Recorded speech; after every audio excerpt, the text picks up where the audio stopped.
Assalamu alaikum. It's Dr. Asma here, and you people must be fine at home. It's very hot outside.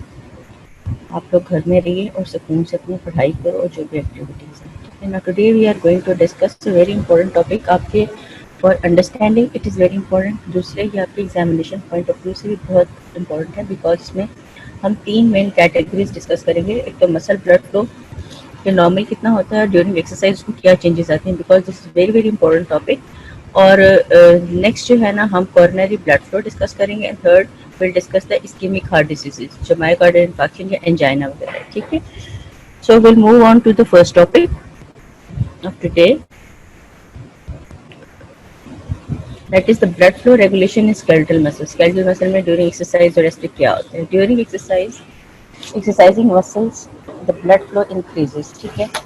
3 to 4, अगर non athletes जो होते हैं उनमें blood flow 3 to 4 times increase कर जाता है, और जो एथलीट्स होते हैं, जो वेल बिल्ट होते हैं, मस्कुलर डेवलपमेंट ज़्यादा अच्छी होती है, तो उनमें जो ब्लड फ्लो होता है वो 6 to 7 टाइम्स इंक्रीज कर जाता है।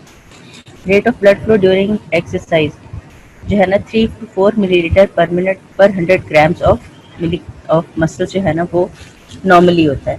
ड्यूरिंग एक्सट्रीम एक्सरसाइजेस या इन एथलीट्स ये होता है 25-50 फोल्ड तक इंक्रीज कर जाता है। ये 100 to 200 मिलीलीटर, यानी जो 3 to 4 मिलीलीटर पर मिनट नॉर्मली जो है ना वो सप्लाई हो रहा होता है, वो 100 to 200 मिलीलीटर पर मिनट पर 100 ग्राम ऑफ मसल, यानी एक क्वांटिटी है मसल की 100 ग्राम्स, उन्होंने स्टैंडर्ड ले लिया है कि उस 100 ग्राम्स में से पर मिनट कितना ब्लड फ्लो हो रहा है, उसका डिफरेंस पता है। Peak blood flow bye peak कितना हो सकता है, मैक्सिमम कितना जा सकता है, ये 400 मिलीलीटर पर मिनट पर 100 ग्राम तक का मसल ये जा सकता है। सो नॉन एथलीट्स में भी कम राइज होता है, जबकि जो एथलीट्स होते हैं, जो वेल बिल्ट होते हैं, उनमें जो muscle blood flow, skeletal muscle blood flow बहुत ज़्यादा बढ़ जाता है during exercise. During muscle contraction, initially the blood flow increases but returns to normal in next few minutes. Due to compression of the vessels during muscle contraction, blood flow almost stops and weakens the contraction. ठीक है, होता यह है कि muscle contraction जो during exercise muscle blood flow जो है ना वो तो इंक्रीज कर देता है, लेकिन जब मसल कंट्रैक्ट कर रहा होता है तो जो वेसल्स के बीच में आ जाती हैं during contraction between the muscle fibres, वो जो है कंप्रेस हो जाती हैं। सो उसमें ऑलमोस्ट ब्लड सप्लाई जो है ना वो स्टॉप हो जाती है। उसकी वजह से जो मसल फाइबर्स होते हैं उनको ऑक्सीजन नहीं जा रही होती, तो उनकी कंट्रैक्शन जो होती है ना वीक हो जाती है, वो डायलेट हो जाती है। सो ड्यूरिंग कंट्रैक्शन होता ये है कि ब्लड फ्लो जो है ना वो डिक्रीज कर जाता है इन दोज मसल फाइबर्स, और लेकिन वैसे जनरली इंक्रीज कर जाता है blood flow. During exercise 2 to 3 fold increase in the surface area due to the opening of the new capillaries. अब कैपिलरी चैनल्स भी जो होते हैं, जो पुराने बंद होते हैं, तो वो नेटवर्क वो भी एक्सरसाइज के दौरान वो चैनल्स भी खुल जाते हैं ताकि मैक्सिमम ब्लड सप्लाई हो टू द मसल्स, ठीक है। अब ये है, इसमें ये दिखाया आपको कि ड्यूरिंग एक्सरसाइज जो है ना वो मसल ब्लड फ्लो कितना इंक्रीज कर जाता है, ठीक है। रिदमिकल एक्सरसाइज में ये ब्लड फ्लो कितना, आप देखिए कि नीचे कितना कम है बिफोर द कंट्रैक्शन, और उसके बाद फिर ड्यूरिंग एक्सरसाइज कितना बढ़ गया, और and then afterwards it comes back to the normal. This is a pattern of the calf muscles. उसके बाद है ये, इसको हाउ इट इज रेगुलेटेड। इसकी 2 टाइप की रेगुलेशन होती है, एक तो लोकल रेगुलेशन होती है और दूसरी जनरल नर्वस सिस्टम से जो रेगुलेशन हो रही होती है। लोकल रेगुलेशन में होता है ड्यूरिंग एक्सरसाइज ऑक्सीजन यूसेज बढ़ जाती है। जब ऑक्सीजन यूसेज बढ़ेगी और उसको न्यूट्रिशन भी सप्लाई होनी है ज़्यादा for the two provide energy for the muscle contraction, तो और जो आर्टेरियो जो होते हैं वो भी डायलेट कर जाते हैं इसमें, क्योंकि इस डेफिशिएंसी को कंपनसेट करने के लिए। और उनकी वॉच होती है, they can maintain their tone in the absence of oxygen. एक तो वैसे भी डायलेट हो जाती है, दूसरी चूंकि उनको ऑक्सीजन नहीं मिल रही होती है तो उनके स्मूथ मसल है वो भी रिलैक्स कर जाते हैं, जिसकी वजह से तो आर्टेरियो जो है ना वो डायलेट हो जाती हैं, ठीक है। ये एक इसका लोकली एक इफेक्ट होता है of the muscle muscle contraction. दूसरा ये होता है कि सर्टेन वेजोडाइलेटर सब्सटेंसेस भी रिलीज होते हैं locally. Adenosine is one of them. ये रिलीज होती है due to the oxygen deficiency, but it can not maintain the vasodilator effect for long, about 1 to 2 hours तक इसका इफेक्ट रहता है। लेकिन अगर exercise for a longer period of time है तो दूसरे वेजोडाइलेटर सब्सटेंसेस जो है वो रिलीज होते हैं, जैसे कि पोटेशियम आयंस हैं वो ज़्यादा हो जाते हैं, एटीपी जो है वो रिलीज होती है, लैक्टिक एसिड प्रोड्यूस होता है, carbon dioxide. These are all vasodilator substances जो कि उस एरिया में वेजोडाइलेशन कर देते हैं जहाँ पे मसल कंट्रैक्शन सबसे ज़्यादा हो रही है, एक्सरसाइज के दौरान वो मसल ज़्यादा यूज़ हो रहे हैं to supply the oxygen and the nutrients, ठीक है। नर्वस कंट्रोल जो होता है ना, थ्रू सिंथेटिक वेजोकंस्ट्रिक्टर नर्व्स के थ्रू इसको ब्लड सप्लाई होती है, और वो एक न्यूरोट्रांसमीटर रिलीज करते हैं जिसको हम नॉरएपिनेफ्रिन कहते हैं eight there nerve endings which can decrease the blood flow from 1/2 to 1/3 when the muscle is at rest. ठीक है, यानी अगर नॉर्मली वो नॉरएपिनेफ्रिन जो रिलीज होती है from the skeletal sympathetic nerve ending से, तो वो ब्लड फ्लो को 3 to 4 1/3 तक उसको डिक्रीज कर देता है during severe exercises. Adrenal medulla जो है ना वो नॉरएपिनेफ्रिन भी रिलीज करता है और एपिनेफ्रिन भी रिलीज करता है। अभी दो डिफरेंट न्यूरोट्रांसमीटर्स हैं। नॉरएपिनेफ्रिन जो है वो वेसोकंस्ट्रिक्टर होता है, जबकि एपिनेफ्रिन जो है ना वो वेसोडाइलेटर होता है। नॉरएपिनेफ्रिन ने अल्फा एड्रिनर्जिक रिसेप्टर्स को एक्साइट करना है जो कि कंट्रैक्शन ऑफ द मसल करवा रहे होते हैं, वेसोकंस्ट्रिक्शन करवाते हैं। और एपिनेफ्रिन जो है ना वहाँ से जो रिलीज होता है वो जाके स्टिमुलेट करता है बीटा एड्रिनर्जिक रिसेप्टर्स को। आपने ये याद रखना है कि नॉरएपिनेफ्रिन अल्फा एड्रिनर्जिक रिसेप्टर्स को स्टिमुलेट करेगा, वेसोकंस्ट्रिक्टर इफेक्ट है।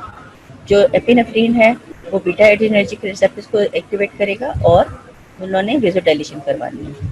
अब सीरियस चेंजेस क्या होती है पूरे कार्डियोवैस्कुलर सिस्टम में, चेंजेस क्या आ रही है ड्यूरिंग एक्सरसाइज? मास डिस्चार्ज होता है सिंपैथेटिक नर्वस सिस्टम। एक तो सिंपैथेटिक स्टिमुलेशन बहुत ज़्यादा हो जाती है और वहाँ से बहुत ज़्यादा सिंपैथेटिक स्टिमुलस जो है ना आना शुरू हो जाता है टू द मसल्स। दूसरे ब्लड प्रेशर जो है ना वो इंक्रीज कर जाता है और कार्डियक आउटपुट भी इंक्रीज कर जाती है, so that to supply more and more oxygen and the nutrients to each and every muscle.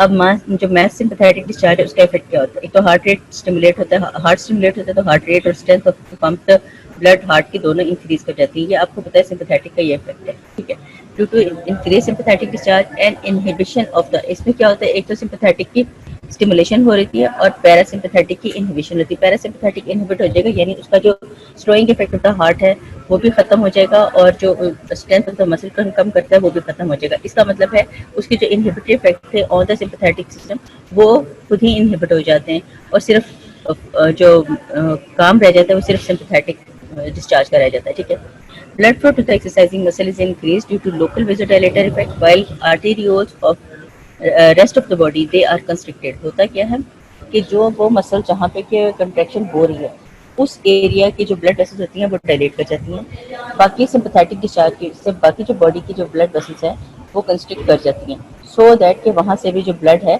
वो भी सारा वो एक तरह से बोरो कर लें और उसको ले जाएं इनटू द कंट्रैक्टिंग मसल्स। ठीक है, और so there is extra blood flow to the muscle up to 2 litres per minute. 2 litres per minute के हिसाब से जो ब्लड फ्लो है वो शिफ्ट हो जाता है टुवर्ड्स द स्केलेटल मसल्स। ठीक है, देयर इज नो वेसोकंस्ट्रिक्टर। अब इसमें इंपॉर्टेंट बात यह है कि सिंपैथेटिक एक्टिविटी जब होती है तो इसका सब पूरी बॉडी में सब तरफ जो है ना वेसोकंस्ट्रिक्टर इफेक्ट होता है, लेकिन 3 जगह जहाँ पे वेसोकंस्ट्रिक्टर इफेक्ट नहीं होता वो होता है एक तो जो स्केलेटल मसल जो कंट्रैक्ट कर रहे हैं जो एक्सरसाइज कर रहे हैं वहाँ नहीं होता। दूसरा जो कोरोनरी ब्लड वेसल्स जो हार्ट को सप्लाई कर रही हैं वो वेसोकंस्ट्रिक्शन का कोई इफेक्ट नहीं होता उसको। तीसरा सेरेब्रल ब्लड वेसल जिन्होंने ब्रेन को सप्लाई करना है, ऑब्वियसली ये 2 वाइटल ऑर्गन्स हैं तो इनकी ब्लड सप्लाई को हम जो है ना कॉम्प्रोमाइज नहीं कर सकते। ठीक है, there is vasoconstriction to the veins causing increased mean systemic filling pressure. अब एक तो जो है ना टोन इंक्रीज कर जाती है आर्टेरियोल्स की, तो टोन इंक्रीज कर जाती है वेन्स की भी सिंपैथेटिक स्टिमुलेशन से। जब वेन्स की टोन इंक्रीज करती है तो इसका मतलब ये है कि उन पर भी समवॉट वेसोकंस्ट्रिक्टर इफेक्ट आ जाता है, तो अंदर जो उसकी टोन इंक्रीज होने से जो ब्लड होता है विद इन द वेन्स उसका मीन सिस्टमिक फिलिंग प्रेशर जो होता है ना वो इंक्रीज करता है। जब भी mean systemic filling pressure increase करता है इसका मतलब होता है कि वीनस रिटर्न इंक्रीज होने लगा। ठीक है, so direct effect of the sympathetic discharge. दूसरा क्या इफेक्ट होता है सीवीएस पे कि ब्लड प्रेशर बढ़ जाता है, increase arterial pressure in exercise due to sympathetic stimulation.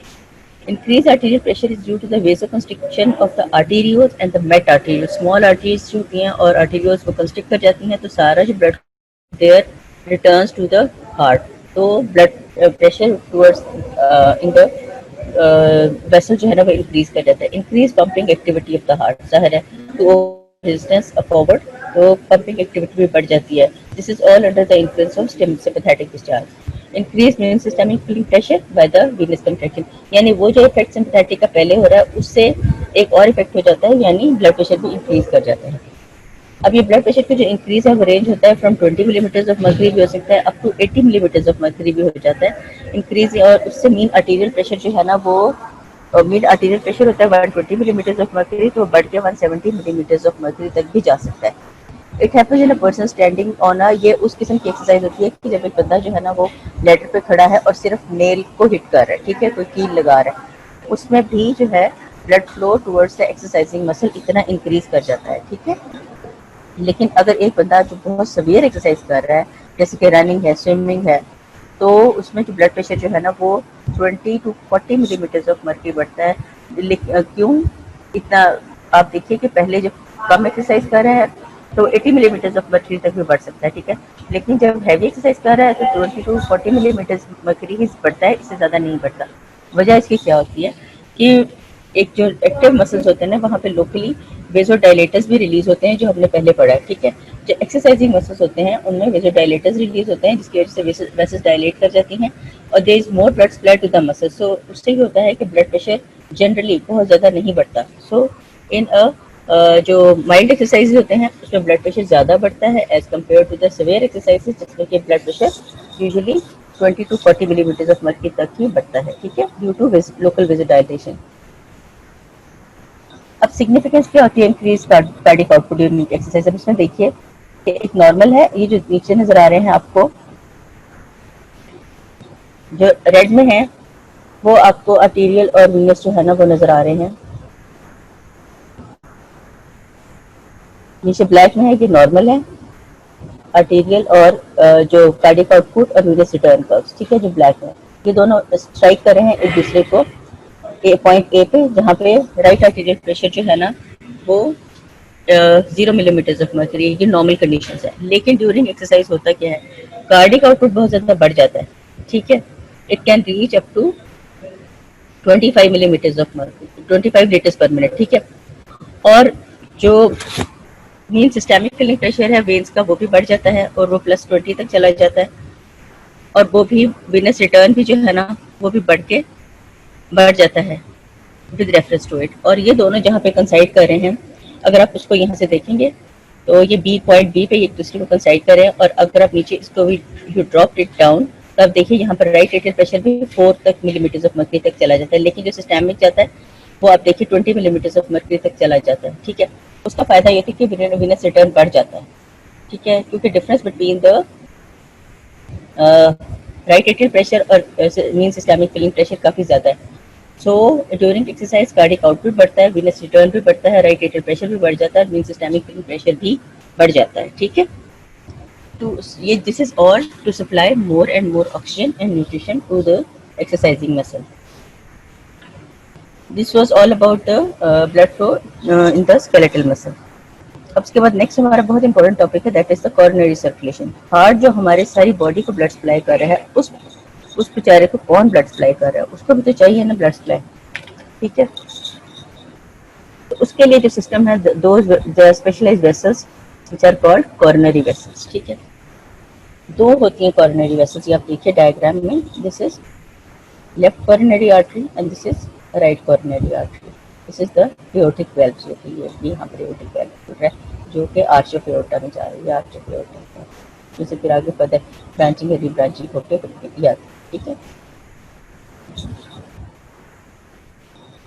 The left coronary artery supplies mainly the anterior and left lateral position of the left ventricle, ठीक है। अब आप लेफ्ट जो है ना आर्टरी देखिए कि ये आगे एंटीरियर पोर्शन, अब लेफ्ट वेंट्रिकल ये पड़ा हुआ है, ठीक है। अब इसके वो एंटीरियर पोर्शन को सप्लाई कर रही है और लेटरल साइड पे, जो साइड पे एरिया है इसका, ठीक है, यानी पीछे के एरिया को नहीं सप्लाई कर रही। पीछे की सप्लाई कहाँ से जा रही है? ये जो राइट आ रही है हमारी कोरोनरी आर्टरी, ये अब सप्लाई कर रही है पूरे एंटीरियर सरफेस को राइट साइड पे। फिर उसके बाद इसमें से एक ब्रांच आ रही है, आप देखिए पीछे जा रही है, ये पीछे जाके राइट साइड को भी सप्लाई करती है और जो लेफ्ट साइड का पोस्टीरियर पार्ट है उसको भी सप्लाई करती है ऑफ द लेफ्ट वेंट्रिकल, ठीक है। The left coronary artery supply mainly the anterior and the left lateral portions of the left ventricle, or the right coronary artery head that supplies most of the right ventricle as well as the posterior part of the left ventricle in 80 to 90% of people, ठीक है। यानी ज्यादातर काम जो है वो right coronary artery ने संभाला हुआ है, ठीक। उसके बाद कहता है most of the coronary venous blood flow from the left ventricle muscle returns to the right atrium of the heart by way of the coronary sinus, which is about 75% of the total coronary blood flow। यानी जो left ventricle से अब ये तो arterial supply हो गई, अब जो वेनस सप्लाई है वहाँ से हार्ट की वो कहाँ जा रही है? जो लेफ्ट वेंट्रिकल का सारा मेनली जो ब्लड वेनस साइड है वो जाके कोरोनरी साइनस होती है इन द रीजन, और कोरोनरी साइनस में ड्रेन करता है, कोरोनरी साइनस जो है ना वो जाके फिर डायरेक्टली राइट एट्रियम में ड्रेन कर जाती है। तो 75% जो है ना वो coronary blood flow through the coronary sinus जो है ना वो ड्रेन हो जाता है into the right atrium. Most of the coronary venous blood flow from the right ventricular muscle return through the small anterior cardiac veins that flow directly into the right atrium, not by way of the coronary sinus. अब right side पे क्या होता है कि right के जो होता है right ventricle, वहाँ का जो venous return है वो पहले anteriorly आता है to the smaller veins, और फिर उन veins से जो है ना वो directly जो है ना वो drain हो जाता है into the right atrium. बजाय इसके को पहले कॉर्नरी साइनस में जाए उसका ब्लड और फिर वो राइट एट्रियम में जाए, यहाँ से डायरेक्टली राइट एट्रियम में चला जाता है, ठीक है। And a very small amount of the coronary venous blood also flows back into the heart through very small minute thebesian veins which empty directly into all chambers of the heart. छोटी छोटी veins जो इधर उधर होती हैं पड़ी हुई, जिनको थेविसियन वेसल्स कहते हैं, थेविसियन वेन्स कहते हैं, तो वो वहाँ से जो रिटर्न होता है वीनस रिटर्न, वो किसी डायरेक्टली किसी एक अकेले में जाके नहीं ड्रेन होता, बल्कि वो सारे ही चेंबर्स में जो है वो अपने वीनस ब्लड को ड्रेन कर देती हैं, और वहाँ से रिस्पेक्टिवली जो मेन वेसल जा रही है, मेन वेन जा रही है, either through the coronary sinus वो जाके राइट एट्रियम में चली जाती है, या directly from the veins to the right atrium चले जाते हैं, ठीक है। So this is the arterial and the venous supply of the heart. अब इसमें क्या होता है, the main coronary arteries they lie on the, जो मेन आर्टरीज पड़ी हैं आपने देखा है जैसे कि डायग्राम में बताया, वो आगे फ्रंट पे ही पड़ी होती हैं on the surface of the heart, ठीक है। स्मॉलर आर्टरीज, अब यहाँ से क्या होता है, अब ये तो ऊपर सरफेस पे पड़ी हुई है, तो जो अंदर का एरिया है वहाँ पर कैसे जाती हैं, the smaller arteries they penetrate from the surface into the cardiac muscle mass, ठीक है। सरफेस पे से वो जाती हैं और कार्डिक जो मसल होता है उसमें वो पेनिट्रेट करती हैं, और जो अंदर जो लो अंडरलाइंग मसल्स हैं वो उनको सप्लाई करती हैं। It is almost entirely through these arteries that the heart receives its nutritive blood supply, ठीक है। मेनली ये जो आर्टरी जो पेनिट्रेट कर रही हैं, इनके थ्रू मेनली जो है ना सारी न्यूट्रिशन और ऑक्सीजन जाती है। जो मेन आर्टरीज हैं उनका काम ये है कि वो ऊपर रहती हैं और वहाँ से वो ब्रांचेस देती हैं, वो ब्रांचेस अंदर मसल्स के अंदर पेनिट्रेट करती हैं, और वो जाके मेनली न्यूट्रिशन और ऑक्सीजन सप्लाई करती हैं to the deeper muscle of the heart और फॉर देयर activities, ठीक है। Only the inner 1/10 millimeter of the endocardial surface can obtain significant nutrition directly from the blood inside the cardiac chamber, so that this source of muscle nutrition is minuscule. अब होता है क्या, अंदर blood भी तो पड़ा हुआ है हार्ट के, ठीक है ना, तो वहाँ से क्यों नहीं न्यूट्रिशन ले लेता, तो सिर्फ 1/10 portion of the endocardial surface होती है, जो अंडरलाइन जो अंदर की लाइनिंग है हार्ट की, वो एंडोकार्डियम जो है वो वहाँ से सिर्फ 1/10 पोर्शन जो है ना उसका होता है, जो डायरेक्टली जो ब्लड फ्लो कर रहा है विद इन द चेंबर्स, वो वहाँ से अपनी न्यूट्रिशन सप्लाई ले लेती है। यानी उसका जो पोर्शन है वो बहुत ही कंट्रीब्यूशन बहुत ही कम है। मेन जो सप्लाई आ रही है ब्लड सप्लाई वो थ्रू कॉर्नरी वेसल्स आ रही है, ठीक है। ये देखिए इसमें ऊपर जो है एपिकार्डियल कॉर्नरी आर्टरी जो कि सरफेस पे पड़ी हुई है, ठीक है, ये वाली, ये सारी, और बीच में कार्डिक मसल है। इसमें देखिए अंदर आके इसमें वेसल जो है ना वो अंदर आती है इधर, और ये ड्रेन होती है, ये ब्रांचिंग होती जाती है और सप्लाई करती है। ये सब एंडोकार्डियल आर्टेरियल प्लेक्सिस है। यहाँ पे ऊपर से तो देखें बहुत कम आ रही है, ये जो है कुछ यहाँ से ले लेती हैं और थोड़ा जो ब्लड बीच में हार्ट के अंदर फ्लो कर रहा है तो वहां से न्यूट्रिशन और ऑक्सीजन ले लेते हैं, ठीक है। अब नॉर्मली कॉर्नरी ब्लड फ्लो होता किस तरह है? The resting coronary blood flow in the human being averages about 225 milliliters per minute, यानी coronary blood vessels में पर मिनट जो ब्लड फ्लो करता है that is 225 millilitre out of 5000 ml, जो कि पूरा कार्डिक आउटपुट है, ठीक है। It is about 4 to 5% of the total cardiac output. During strenuous exercises the work output of the heart में increase from 6-fold to 9-fold, ठीक है।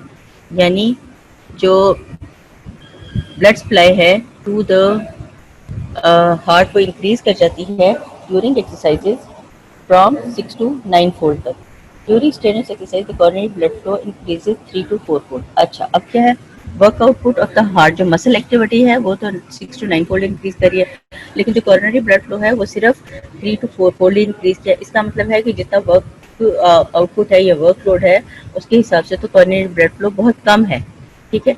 This increase is not as much as the increase in the workload. The ratio of energy expenditure by the heart to the coronary blood flow increases, यानी क्या होता है कि जो energy ratio of utilising the energy by the heart वो इंक्रीज कर जाती है। यानी जो कम ब्लड भी है उसमें से भी वो ज़्यादा एनर्जी एक्सपेंडिचर्स ले लेता है अपने, ठीक है। So this is a sort of compensatory mechanism of the heart कि जिससे वो कम ब्लड फ्लो पे भी एनर्जी एक्सपेंडिचर जो है ना वो अपने बढ़ा के और consumption of the energy from the blood वो ज़्यादा कर लेता है, ठीक है।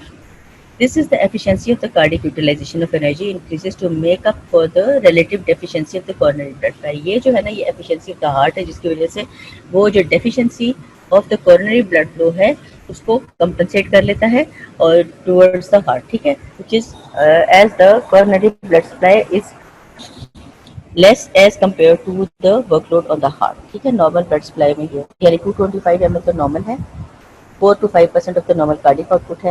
एक्सरसाइज के दौरान जो मस्कुलर वर्कलोड है वो 6 to 9 फोल्ड इंक्रीज करता है, लेकिन कॉर्नरी जो सप्लाई है वो 3 to 4 फोल्ड ही इंक्रीज करती है। तो उससे होता है ये है कि चूँकि ये कम सप्लाई हो रही है उसको कंपनसेट करने के लिए हार्ट का अपना जो है ना एनर्जी यूटिलाइजेशन मैकेनिज्म जो है ना वो इफेक्टिव हो जाता है। तो वो अपने एक्सपेंडिचर जो है ना by the extra consumption of the energy from a little amount of the blood वो ले लेता है, और ये जो है ना this is the compensatory mechanism और एफिशिएंसी होती है ये कार्डियक मसल की, ठीक है।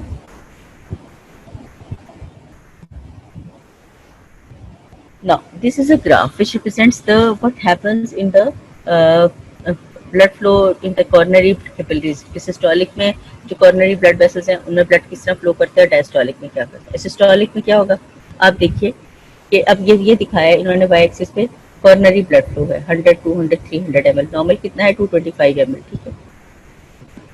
और ये जो है ना ये दो फेजेस हैं, सिस्टोलिक फेज है और ये डायस्टोलिक फेज है। ये ब्लड फ्लो हुआ है सिस्टोलिक फेज में, क्या हुआ है ड्रॉप कर गया। क्यों ड्रॉप कर गया है कि सिस्टोलिक फेज में मसल्स जो होते हैं ना कार्डियक मसल्स वो कॉन्ट्रैक्ट कर जाते हैं। जब मसल कॉन्ट्रैक्ट करेंगे तो उसके दरमियान में जो ब्लड वेसल्स हैं वो कंप्रेस हो जाएंगी और जो है ब्लड फ्लो उनमें से डिक्रीज कर जाएगा, ठीक है। और उसके बाद जो होता है ना जैसे ही डायस्टोलिक स्टार्ट होती है मसल्स रिलैक्स करते हैं ऑफ द हार्ट और the chambers of the heart. जब वो रिलैक्स करते हैं तो वहाँ से ब्लड फ्लो जो है ना वो उनमें इंक्रीज करना शुरू होता है। पहले बहुत ज़्यादा बढ़ता है, then it comes back to the average level, ठीक है, ऑफ 225 ml। सो ये सिस्टोलिक और डायस्टोलिक फेजेस के दौरान जो कोरोनरी ब्लड फ्लो में चेंजेस आते हैं ये है। अब कोरोनरी ब्लड फ्लो जो है ना उसका कंट्रोल क्या है, हाउ इट इज कंट्रोल। एक तो इसका लोकल कंट्रोल है और दूसरा इसका नर्वस कंट्रोल है।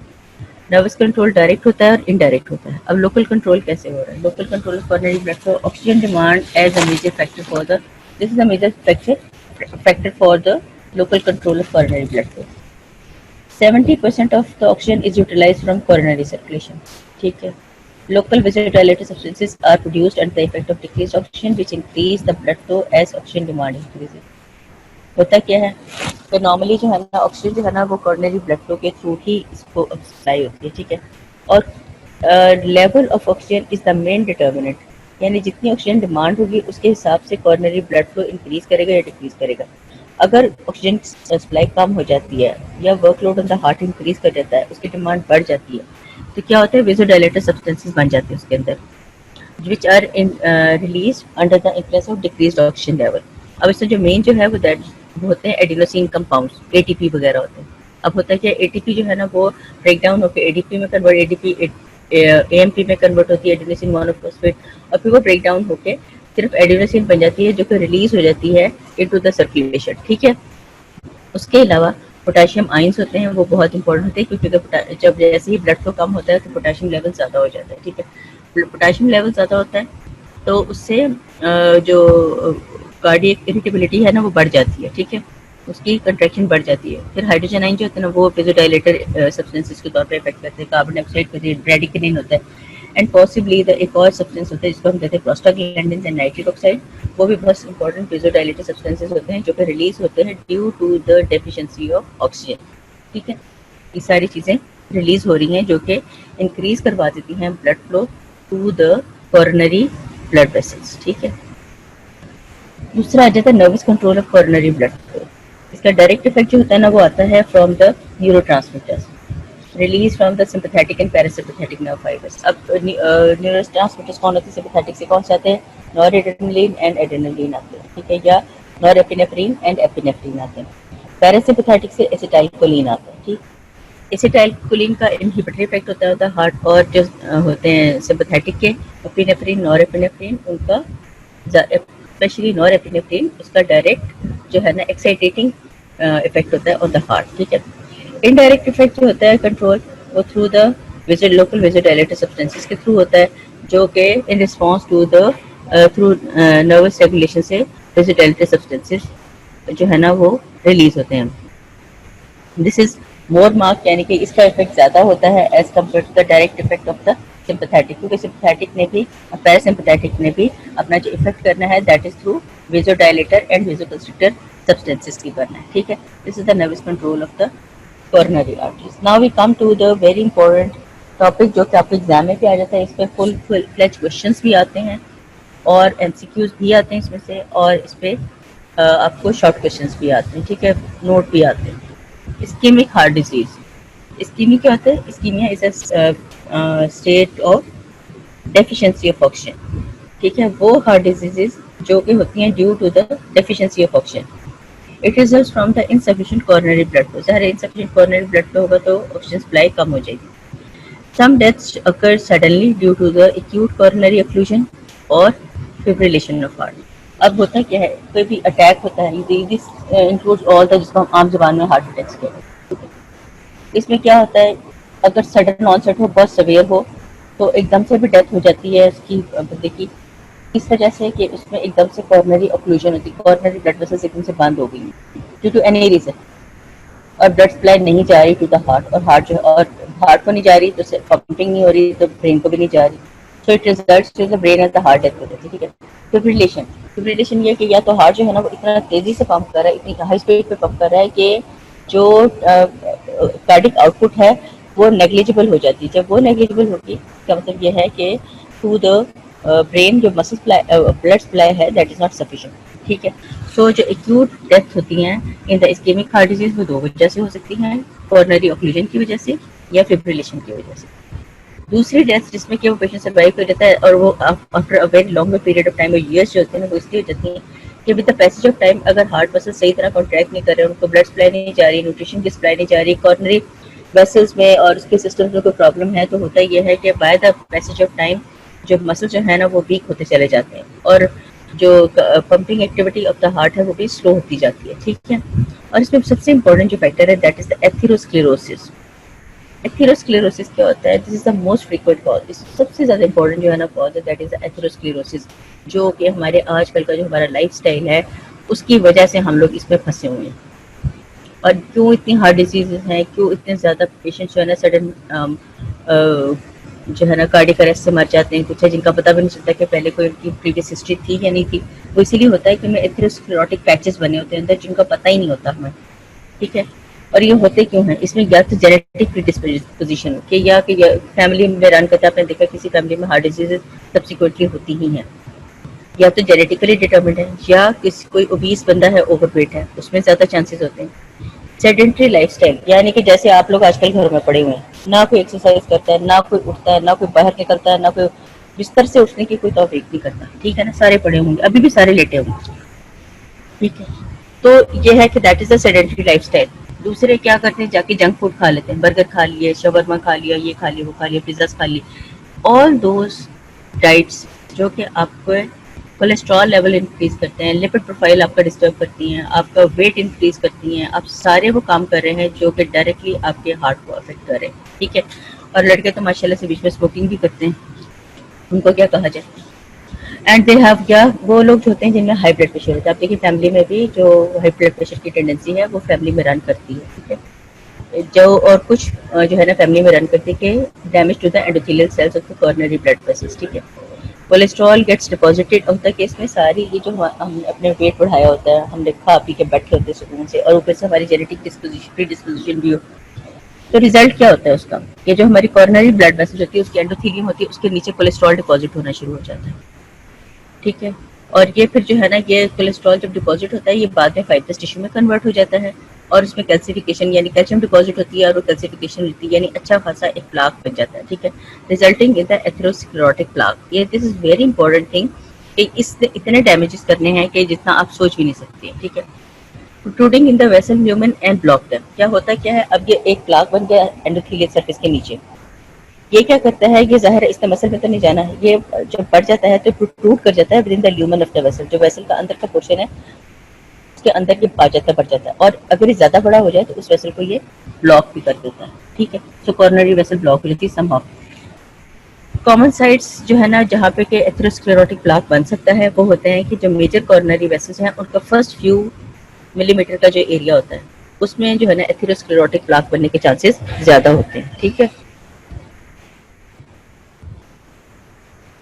उसके बाद एक्यूट कॉर्नरी ऑक्लूजन क्या होती है। ठीक है, it occurs in the patients already having atherosclerotic plaque. देखा, ये सिर्फ उन्हीं लोगों में होती है जिनमें पहले से एक्यूट क्या एकदम से कॉर्नरी ब्लड फ्लो बंद हो गया सडनली विदाउट एनी हिस्ट्री। ठीक है, ये अगर हिस्ट्री है भी तो लेकिन पेशेंट ठीक चल रहा है लेकिन एकदम से कॉर्नरी ब्लड वेसल जो है ना वो बंद हो गई, उसमें वो यूजुअली उन केसेस में होता है जिनमें पहले से एथेरोस्क्लेरोटिक प्लाक बना होता है। ठीक है, अब प्लाक जो है ना वो कॉर्नरी ऑक्लूजन दो तरह से बनता है। एक तो ये होता है कि ये वहाँ पर एक थ्रोम्बस बना देता है, यानी वहाँ पर एक सरफेस एरिया बनता है, वहाँ पे प्लेटलेट आके एग्रीगेट करते हैं। प्लेटलेट जब एग्रीगेट करते हैं तो साथ में आरबीसीज आ जाते हैं, दूसरे सेल्स आ जाते हैं and they get deposited there. फिर वहाँ पे फाइब्रस टिश्यू भी आ जाता है उसमें, और वो जब वो एक सॉर्ट ऑफ क्लॉट बना देते हैं, क्लॉट जो होता है ना उसको कहते हैं, इस तरह जो क्लॉट बनता है उसको हम कहते हैं थ्रोम्बस। थ्रोम्बस जो होता है ना वो अटैच रहता है to the wall of the vessel. ठीक है, और अगर ये थ्रोम्बस जो है ना वो डिटैच हो जाए, अलग हो जाए फ्रॉम द वॉल, तो ये सर्कुलेट करना शुरू हो जाता है pulmonary with in the systemic circulation, और इसको हम कह देते हैं एम्बोलिज्म। ठीक है, जो डिटैच्ड थ्रोम्बस होता है उसको हम एम्बुलस कहते हैं, और ये एम्बुलस जो है ना वो ट्रैवल करता है within the systemic circulation going to the lungs और पल्मोनरी सर्कुलेशन में जाता है, और वहाँ पे जाके पल्मोनरी एम्बोलिज्म करता है which may be the main cause of death in ischemic heart disease. ठीक है, देयर में भी coronary artery spasm हो जाता है due to irritation of the smooth vessel by the atherosclerotic plaque or nervous reflex. The spasm may lead to secondary thrombosis. ठीक है, होता क्या है कि ये जो प्लाक होता है ये इरिटेट करता है, क्योंकि जाहिर है कोई स्मूथ तो बना नहीं होता, उसके नोके वगैरह होंगी। ठीक है, वो जाके जो smooth muscle of the vessel wall उसको जाके जाके वो टच करता है, और वो चूंकि स्टिमुलेट हो जाता है स्मूथ वेसल तो वो कंट्रैक्ट करता है तो वेसल जो है स्पैज्म में चली जाती है, यानी वो कंट्रैक्टेड फेज में चली जाती है। ठीक है, जब वो कंट्रैक्टेड फेज में जाती है तो और यूजुअली उन्हीं एरिया में होता है जहाँ पे प्लाक है। ठीक है, और नर्वस रिफ्लेक्सेस की वजह से भी स्पैज्म में चले जाते हैं। ठीक है, अभी स्पैज्म जो होता है ना इससे बंद होगी, वेसल एकदम से बंद हो गई है और ब्लड सप्लाई बंद हो गई, और इससे स्पैज्म में ये भी हो सकता है कि वहाँ पे चूंकि एरिया जो है ना फॉर द ब्लड फ्लो वो स्टॉप कर गया, तो वहाँ पे उसी तरह जैसे पहले थ्रोम्बस बनाया कि प्लेटलेट आए या आरबीसी आए सारे उन्होंने क्लॉट बनाया, तो दूसरा एक और दोबारा सेकेंडरी थ्रोम्बस भी बन सकता है वहाँ पर। तो ये दो रीजन होती हैं कि जिससे कि जो एथेरोस्क्लेरोटिक प्लाक जो है ना वो एक्यूट कॉर्नरी जो सडनली जो कॉर्नरी ऑक्लूजन होती है वो कर देते हैं। Coronary collateral circulation slowly develops within 8 to 24 hours and reaches to almost normal coronary circulation within a month. ठीक है, अब होता है कि अल्लाह ताला ने हर चीज़ का एक कंपनसेटरी मैकेनिज्म जो है ना वो बनाया हुआ है। अगर खुदा न खास्ता इसकी किसी की एक्यूट डेथ नहीं होती, अगर उससे वो बच जाता है तो फिर क्या होता है कि नई ब्लड वेसल जो होती है ना वो बनना शुरू हो जाती है on the sides of this area जहाँ पे प्लाक बना है या जहाँ पे ऑक्लूजन हुई है। ठीक है, सो दैट जो ब्लड सप्लाई उन वेसल से नहीं हो रही वो कोलेट्रल वेसल्स के थ्रू उनको ब्लड वेसल की सप्लाई होना, ब्लड वेसल बनना शुरू हो जाए और ब्लड सप्लाई होना शुरू हो जाए। ये 8 to 24 hours after the attack वो बनना शुरू होती हैं और ये कंप्लीट हो जाती है to almost normal within a month. ठीक है, the patient developing slow atherosclerotic changes usually do not develop acute coronary occlusion as collaterals provide sufficient blood supply to the heart. ठीक है, जिनमें आराम से एथेरोस्क्लेरोटिक एक्टिविटी बहुत आराम से होती है, स्लो होती है, जल्दी प्लाक्स नहीं बनते, जल्दी थ्रोम्बस नहीं बनता, तो उनमें क्या होता है कि वो यूजुअली वो इस्केमिक हार्ट डिजीज या कोई अटैक उनको नहीं होता, एक्यूट कॉर्नरी ऑक्लूजन उनकी नहीं होती, क्योंकि बाय द टाइम उस साइड पे कोलेटरल्स बन गए होते हैं फॉर द ब्लड फ्लो, तो उससे वो पेशेंट जो है ना वो हार्ट जो है वो ब्लड सप्लाई ले लेता है एंड दैट कैन सर्वाइव। अच्छा, वेरी इंपॉर्टेंट डिजीज जो कि due to ischemic one of the दो मेन डिजीज होती है इस्केमिक हार्ट डिजीज में, एक होती है मायोकार्डियल इन्फेक्शन और दूसरी एंजाइना पेक्टोरस। ठीक है, एंजाइना का नाम तो आपने सुना ही होगा। ठीक है, मायोकार्डियल इन्फेक्शन जिसको आम जुबान में हम एमआई कह देते हैं या हम हार्ट अटैक कहते हैं। In acute coronary occlusion, some area of the myocardium has zero blood supply and cannot sustain cardiac function. This area is said to be infected and process is called myocardial infarction. यानी होता क्या है कि acute coronary occlusion में some portion of the myocardium उसको blood supply बिल्कुल zero हो जाती है। जब जीरो ब्लड सप्लाई हो जाती है तो वो एरिया जो है ना that can not function properly और नॉर्मली, और उस एरिया को हम फिर कह देते हैं जो कि प्रॉपरली फंक्शन नहीं कर रहा उसको कहते हैं इंफाक्टेड एरिया। और इस पूरे प्रोसेस को कहते हैं, चूंकि मायोकार्डियम में होता है तो इसको कहते हैं मायोकार्डियल इंफाक्शन। अब इसका मैकेनिज्म क्या होता है? जैसे soon after infarction local blood flow, blood vessels dilate, blood supply बंद हुई है, एरिया इंफेक्टेड हो गया। उसके बाद क्या होता है कि local blood vessels dilate and collateral vessels begin to invade infected area. The oxygen in this stagnant blood is used by the muscles, leaving the deoxygenated blood, giving it a blue color. होता क्या है कि वहाँ पर जो side की vessel जो होती है ना वो डायलेट होना शुरू हो जाती है। जब भी कहीं ऑक्सीजन सप्लाई कम होती है तो हमने पहले पढ़ लिया कि वो उस एरिया में जो ब्लड वेसल्स होती हैं लोकली वो डायलेट होती है ताकि ज़्यादा ब्लड आए उधर। तो इस एरिया में भी चूँकि जो फंक्शन कम हो गया तो मोर ज़्यादा ऑक्सीजन जो है ना वो आना शुरू हो जाती है इन द एरिया। जब ऑक्सीजन ज़्यादा आती है तो ब्लड फ्लो ज़्यादा होता है, तो लेकिन चूंकि यहाँ पे आगे जाके ब्लड कहीं फ्लो नहीं करा, स्टेगनेंट हो गया, उसी जगह पर ठहर गया, तो जितनी ऑक्सीजन उसमें आई है वो तो यूज़ हो गई। जब वो यूज़ हो जाती है उसके बाद सिर्फ उसमें डीऑक्सीजनेटेड हीमोग्लोबिन रह जाती है, उससे वो एरिया जो है ना वो ब्लू हो जाता है। ठीक है, दूसरे वहाँ पे एक सॉर्ट ऑफ ज़्यादा पूलिंग ऑफ ब्लड हो जाती है जिसकी वजह से pressure with in that area of the blood वो इंक्रीज कर जाता है और ब्लड फिर उसके बाद जो फ्लूइड होता है वो एक्सूड आउट होना शुरू हो जाता है from the blood vessels in the area. ठीक है, तो जो सेल्स होते हैं मायोकार्डियम के वो जब स्टार्ट स्वेलिंग अप, क्योंकि स्वेल अप हो जाते हैं और क्योंकि उनका मेटाबॉलिज्म नहीं हो रहा उनके अंदर, दूसरे उनको एनर्जी सप्लाई नहीं है, तीसरे उनको ऑक्सीजन सप्लाई नहीं है। ठीक है, तो और फ्लूइड जो है ना वो एक्सूड होके उनको सारे जैसे एक तालाब बन जाता है। ठीक है, उसमें वो स्वेल अप हो जाते हैं। Within a few hours the muscle dies. ठीक है, जब उसको कोई भी न्यूट्रिटिव या ऑक्सीजन सप्लाई नहीं है तो muscle dies. Cardiac muscle needs 120 ml of oxygen per 100 gram of muscle tissue per minute and left ventricle is supplied by 8 milliliters। यानी नॉर्मली तो 100 milligram of muscle of the cardiac muscle को 120 millilitre of oxygen चाहिए पर minute. ठीक है, लेकिन जो हमारा लेफ्ट वेंट्रिकल है उसको 8 मिलीलीटर पर मिनट के हिसाब से ऑक्सीजन मिल रही है। इसका मतलब है उसको एक्स्ट्रा मिल रही है ऑक्सीजन। ठीक है, तो इसका मतलब ये है कि अगर सिर्फ 20 to 30% भी ऑक्सीजन सप्लाई रह जाए तब भी जो कार्डियक मसल होता है ना वो सर्वाइव कर सकते हैं, the patient can be prevented from being dead. ठीक है, तो अगर ये इन्फेक्टेड एरिया को 20 to 30% भी ब्लड सप्लाई चली जाए समहाउ और 20 to 30% ऑक्सीजन सप्लाई मिल जाए तो the patient can be save from death. सब एंडोकार्डियल सबसे कॉमन साइड जो होती है एंडोकार्डियल इन्फेक्शन की वो सब एंडोकार्डियल इन्फेक्शन होते हैं, क्योंकि एंडोकार्डियम के साथ ही जो है ना एथेरोस्क्लेरोटिक प्लाक्स बनते हैं। तो इसलिए जो है ना common side of the sub endocardial infection की साइड भी वही बनती है जो कि atherosclerotic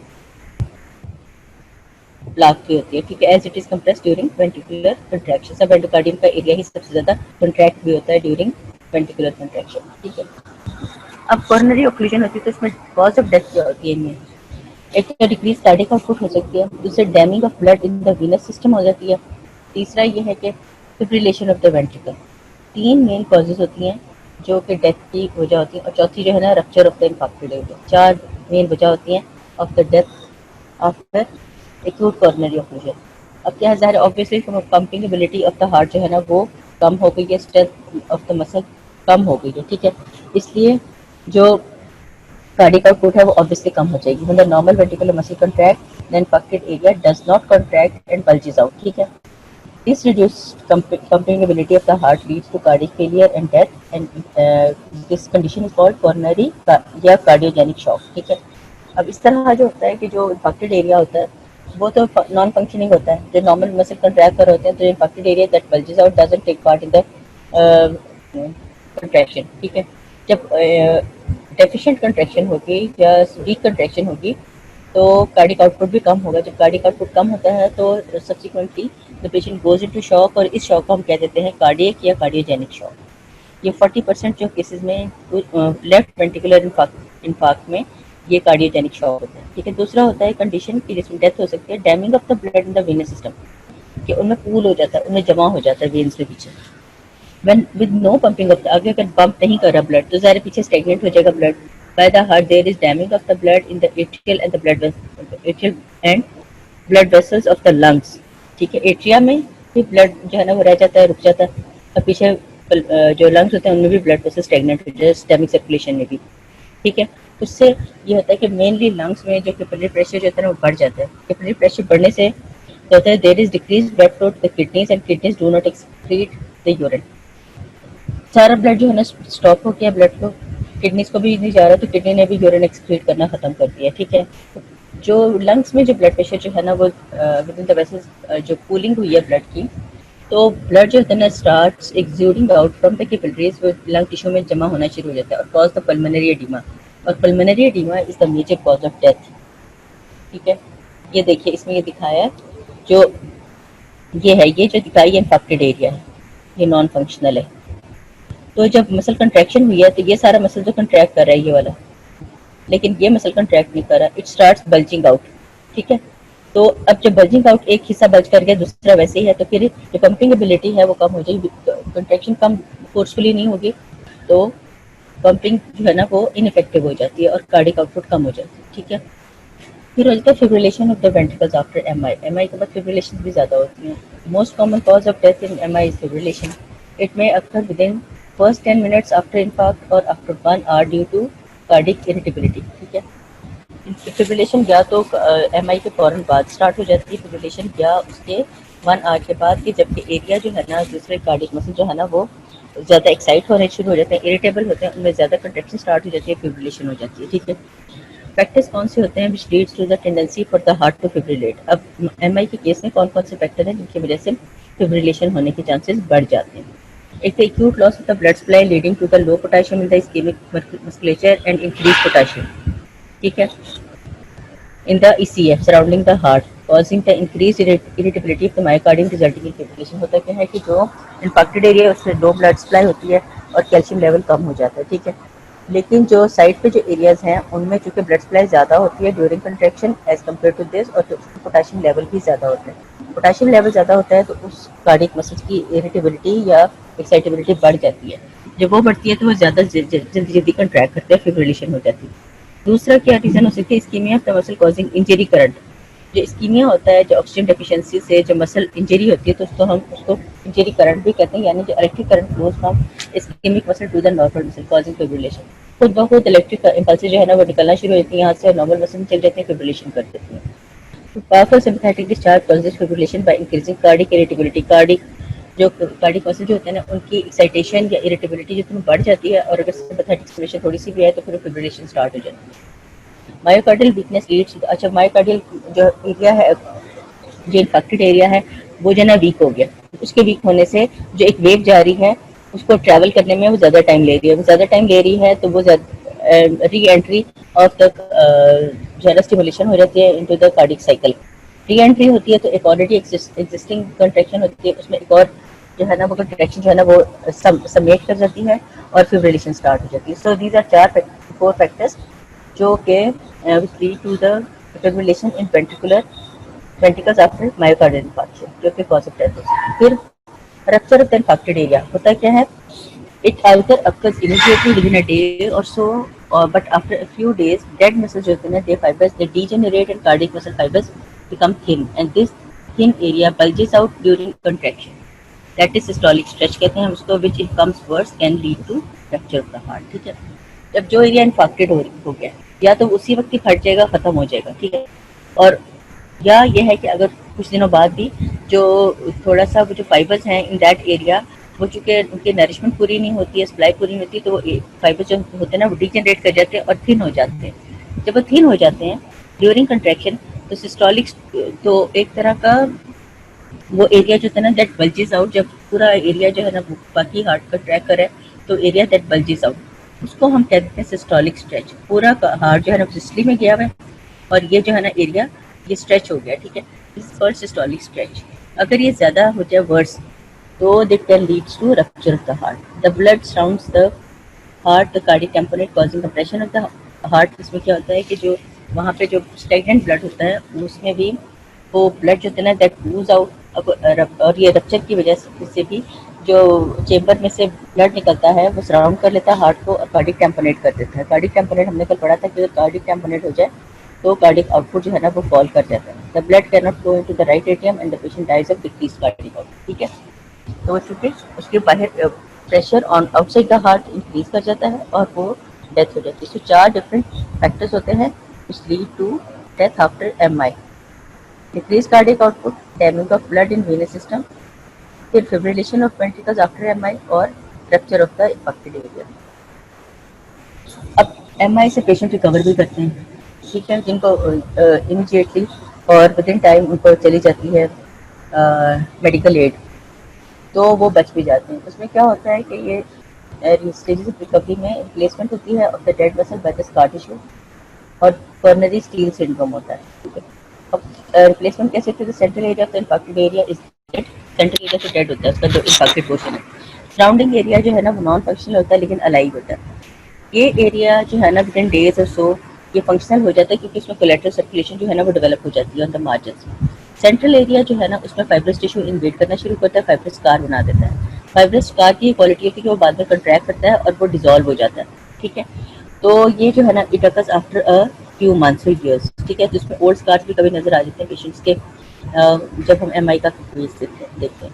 normal cardiac muscle hypertrophy कर जाता है to compensate the loss dead myocardium and heart recovers within few minutes. ठीक है, तो जो रिकवरी में होते हैं उनमें होता यह है कि दरमियान में फाइब्रस टिश्यू बच जाता है और वो स्कार बनता है और वो डिसॉल्व हो जाता है और बाकी कोलेटरल सर्कुलेशन डेवलप होती है और वो फंक्शनिंग हो जाता है। दूसरे इसमें नॉर्मल जो हार्ट मसल होते हैं वो हाइपरट्रोफी कर जाते हैं और अपना उनका साइज इंक्रीज कर जाता है, एफिशिएंसी इंक्रीज कर जाती है ताकि वो जो नॉन फंक्शनिंग पार्ट है उसको वो कंपनसेट कर सकें। ठीक है, अब होता है coronary steal syndrome after recovery from MI. If the load on the heart is increased as emotional state में या एक्सरसाइज में जो है ना होता है कि कार्डिक मसल जो है ना वो उसके ऊपर वर्कलोड ज़्यादा हो जाता है and it gets more blood supply leaving the coronary vessels with depleted amount of the blood. So absolute body rest is needed. क्या होता क्या है कि कॉर्नरी स्टील सिंड्रोम में होता है कि कॉर्नरी वेसल से ब्लड स्टील कर लिया जाता है, चोरी कर लिया जाता है, जो कि नॉर्मल ब्लड वेसल्स को जो दूसरे जो मसल्स में जो है ब्लड है उसको चला जाए। ठीक है, वर्कलोड ऑफ द हार्ट अगर इंक्रीज कर जाएगा तो कॉर्नरी ब्लड वेसल्स जो है ना जिन्होंने हार्ट को सप्लाई करना है उनमें ब्लड कम रह जाता है और दूसरा जो होता है ना blood to the other areas में ज़्यादा चला जाता है। सो यहाँ से जो है ना ब्लड स्टील हो जाता है, चोरी हो जाता है, जो कि दूसरे मसल्स को सप्लाई हो जाता है, जिसको कोरोनरी स्टील सिंड्रोम ये होता है उन पेशेंट्स में जो कि एमआई से रिकवर कर जाते हैं और अगर वो इमोशनल स्टेट में या एक्सरसाइज में चल रहे हैं। इसलिए ये ज़रूरी होता है कि जो एमआई के पेशेंट्स हैं उनको रेस्ट में रखा जाए ताकि दूसरे हार्ट के ऊपर उनको लोड ना पड़े और उसका hyper functioning of the cardiac muscle ना हो जाए। ठीक है, और इसमें देखो माइल्ड इस्कीमिया में ये थोड़ा सा माइल्ड इस्कीमिया हुआ है और ये थोड़ा सा नॉन फंक्शनल हो गया। ठीक है, अभी नॉन फंक्शनल है ये डेड फाइबर्स है अंदर, ये साइड में नॉन फंक्शनल एरिया है, ये सारे डेड फाइबर्स है। फर्दर ये देखिए ये फाइब्रस टिश्यू बन गया है, ये फाइब्रस टिश्यू कंट्रैक्ट किया है और ये खत्म हो जाता है। ठीक है, बाकी फंक्शनल एरिया शुरू हो जाता है। ये इसको उसने हाईलाइट करके आपको दिखा दिया, which have already discussed. Function of the heart after recovery. अब रिकवरी जब होगी heart function mostly at the normal pace but pumping ability is permanently decreased and the cardiac reserve which is 300 to 400%। Normal heart में जो cardiac reserve होता है 300 to 400% ये हो जाता है सिर्फ 100% इन द एमआई रिकवर्ड केसेस। ठीक है, सो जिंदगी चलती तो रहती है लेकिन यह है कि हम उस पर ज़्यादा हार्ड लोड नहीं डाल सकते क्योंकि पंपिंग एबिलिटी परमानेंटली उसकी डिस्टर्ब हो गई है। अब एक कंडीशन की pain in the coronary heart disease. Ischemia causes the muscles to release lactic acid and other promoting products like histamine, kinins and cellular proteolytic enzymes। ये क्या होता है कि जब इस्कीमिया होता है तो वहाँ से डिफरेंट सब्सटेंसेस रिलीज होते हैं जो कि पेन प्रोमोटिंग सब्सटेंसेस होते हैं, जिसमें लैक्टिक एसिड आ जाता है, हिस्टामिन आ जाता है, काइनिन्स आ जाते हैं, प्रोटीओलिटिक एंजाइम्स आते हैं। ये सब्सटेंसेस जो होते हैं ना they cause pain and send sensitive impulses to the CNS कि जी हाँ जी ये इस एरिया में ऑक्सीजन डेफिशिएंसी है और यहाँ पर पेन होती है। ठीक है, angina pectoris. Angina pectoris is the pain felt beneath the upper sternum. Upper sternum के अंदर जो है ना दर्द फील होती है over the heart due to constriction of the coronary arteries. Whenever the load on the heart becomes great, the condition is called angina pectoris। ठीक है, इसमें पेन फील होती है due to the vasoconstriction on the at the level of the heart just beneath the sternum। ठीक है, this can be इसको हम ये पेन रेफर हो सकती है लेफ्ट आर्म दाएं बाजू में भी जा सकती है, शोल्डर में भी जा सकती है, नेक में जा सकती है, साइड ऑफ द फेस में भी जाती है और इसको हम रेफर पेन कहते हैं क्योंकि these areas are supplied by the same segment of the spinal cord जिससे कि हार्ट सप्लाई हो रहा है। ठीक है, The patients with the chronic angina pectoris, the pain is felt off and on whenever there is stress condition and in cold temperature or heavy stomach. जब हम बहुत ज़्यादा ऐसे पेशेंट बहुत ज़्यादा खा लेते हैं, ओवर ईटिंग कर लेते हैं, तो भी उनको एंजाइना हो सकता है। बहुत ज़्यादा सर्दी हो, शिवरिंग हो, तो भी उनको हो सकता है। और स्ट्रेस कंडीशंस में भी उनको एंजाइना की पेन होती है। These conditions increase the workload of the heart. The pain lasts for few minutes and is described as hot, या तो hot कि बहुत ज़्यादा जैसे गर्मी फील हो रही है, या होता है कि कोई चीज़ हमें प्रेस कर रही है, दबा रही है, या ऐसा होता है कि जैसे अंदर कोई चीज़ हमें कंस्ट्रिक्ट कर रही है, यानी दम घुट रहा है। पेशेंट जो है ना, उसकी डिफरेंट कंप्लेंट होती है। ट्रीटमेंट इसका क्या होता है? वेसोडाइलेटेड ड्रग्स कहते हैं, क्योंकि ये वेसो कंस्ट्रिक्शन की वजह से होती है। इसमें हम वो मेडिसिन देते हैं जो कि वेसल्स को डायलेट कर देती हैं। इसमें क्या होता है? नाइट्रोग्लिसरीन, जिसको हम नाइट्रोग्लिसरीन प्रोडक्ट्स होती हैं, या नाइट्राइट्स दे देते हैं, जो कि ज़ुबान के नीचे गोली रखते हैं उसको। बीटा ब्लॉकर्स देते हैं, जो कि वेसोडाइलेट करते हैं। These drugs block the sympathetic beta adrenergic receptor. जो बीटा एडिनर्जिक रिसेप्टर्स को ब्लॉक कर देते हैं, जो सिम्पैथेटिक स्टिमुलेशन जिसको आप एक्टिवेट कर रहा होता है, वो उसको ब्लॉक कर देते हैं, तो वेसोडाइलेटेशन हो जाती है। ठीक है। सर्जिकल ट्रीटमेंट में क्या करते हैं? एओर्टिक कॉर्नरी बाईपास कर देते हैं हम, जाहिर है अगर कॉर्नरी ब्लड वेसल्स में बार बार ये हो रहा है, और या कॉर्नरी एंजियोप्लास्टी कर देते हैं। ठीक है। These are the different treatments of the angina pectoris. This is the whole story of today's lecture. If you have any question, I am here to answer you. ये तीनों आपने अच्छी तरह ये याद कर लेना। दिस इज नॉट डिफिकल्ट, ये मेन टॉपिक्स हैं। ठीक है। ब्लड फ्लो एक्सरसाइज में कितने चेंजेस आते हैं, ये सारा ये देखिए। ये काफ मसल में कितने ब्लड फ्लो इंक्रीज किया है, फिर इसमें लोकल रेगुलेशन होती है वेसोडाइलेटर्स के थ्रू, फिर नर्वस होती है सिम्पैथेटिक के थ्रू, और सीरियस चेंजेस जो ड्यूरिंग एक्सरसाइज आती हैं उसमें मैथ सिम्पैथेटिक डिस्चार्ज होता है, जिसकी वजह से चेंजेस आती हैं। फिर ब्लड प्रेशर इंक्रीज कर जाता है इसमें, और ये जो है ना, ये सिग्निफिकेंस है इसकी। कार्डियक आउटपुट इंक्रीज करता है during exercise to supply the muscles में। देखिए सारी चीज़ें ही बढ़ जाती हैं during exercise, which is depicted by red जो लाइन्स हैं। ठीक है। फिर आ जाते हैं कॉर्नरी सर्कुलेशन। कॉर्नरी सर्कुलेशन में राइट लेफ्ट कॉर्नरी आर्टरीज होती हैं जो कि सप्लाई करती हैं, मेनली राइट सप्लाई करती है, और लेफ्ट जो है ना इंटीरियर और थोड़ा सा लेटरल पोर्शन करती है। वेन्स में जो है ना वो लेफ्ट वेंट्रिकल से जितनी वेन्स आ रही हैं, और बाकी एरिया ऑफ द हार्ट से वो जाके कॉर्नरी साइनस में ट्रेन करती हैं, राइट एट्रियम में चली जाती हैं। बाकी रेस्ट राइट साइड से डायरेक्टली राइट एट्रियम में जाती हैं, और छोटी जो वेसल्स होती हैं फिब्रिशियस वेसल्स, वो डायरेक्टली उन चेम्बर्स में ही ट्रेन कर देती हैं वीनस ब्लड। ठीक है। कॉर्नरी जो है ना वो सरफेस आर्टरीज पे पड़ी होती हैं, और बाकी जो सप्लाइंग ब्रांचेस होती हैं वो अंदर पेनिट्रेट करती हैं और सबको सप्लाई कर देती हैं। ठीक है। और जो सब एंडोकार्डियल जो होती हैं वो 1/10 पोर्शन जो है ना वो blood flowing within the heart, उनसे वो अपनी न्यूट्रिशन और ऑक्सीजन ले लेते हैं। ठीक है। This is the picture showing the different pattern of coronary supply. ठीक।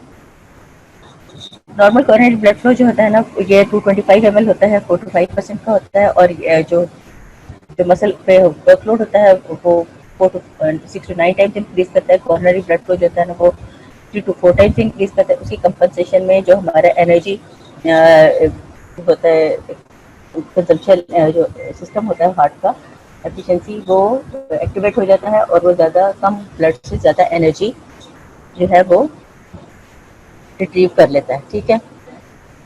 ये सिस्टोलिक और डायस्टोलिक फेज में जो कि कॉर्नरी ब्लड वेसल में ब्लड फ्लो का सिचुएशन होती है, जो फ्लो हो जाता है कॉर्नरी ब्लड फ्लो कम हो जाता है सिस्टली में, और डायस्टली में बढ़ जाता है।